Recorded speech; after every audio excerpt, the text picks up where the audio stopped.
So we got a spring run Chinook salmon that we're going to fillet here, and I like to start up top. There's probably a lot of different ways to do it.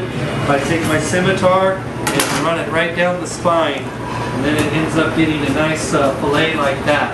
You still have to clean it up and get the pin bones out, but we'll do that in a second. So basically taking your knife right up along the collar, and then turning it and running it right down the spine. Critical that you get the right angle of your knife, or you're going to leave a lot of good meat. You should see something just like that all the way down. This is a beautiful, came in today, spring run Chinook salmon.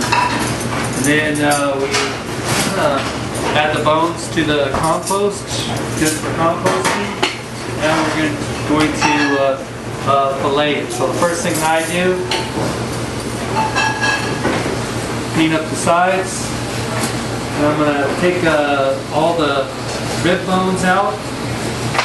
Again, it's important, I like to use a scimitar for this. It has the right angle, and it's important that you have the right angle on your knife.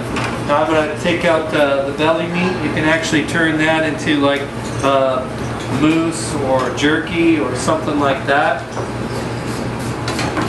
Next thing I'm going to do is debone it. And there's a bunch of pin bones, and they're all laying in at an angle like that. So you want to pull them out at the same angle. Don't pull them out opposite, or they'll break or tear the meat. And I just have a regular pair of pliers here that have a little grip, and if they're a little sticky, you just kind of wiggle them a little and they'll come right out.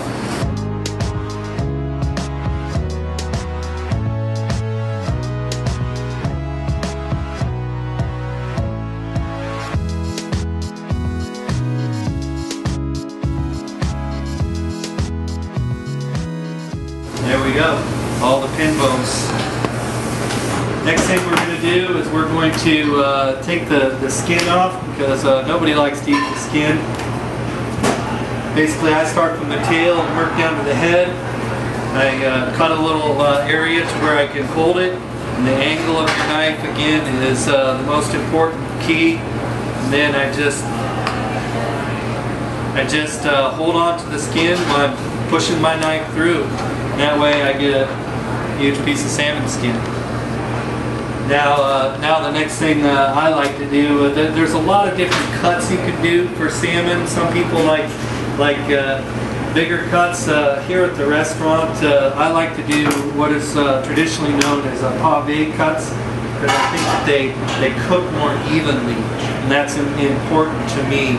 So a true pave is shaped like a brick. So we're going to cut it and then cut it in half, so we have this nice uniform brick portion. And the most important thing is that this cooks nice and evenly. If I cut it all the way across, it doesn't cook as even. Some people like to fillet it so it's really thin. I like a juicy salmon steak, so that's why I cut it like that.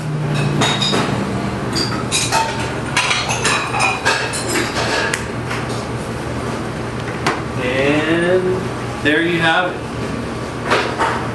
We have salmon for the masses.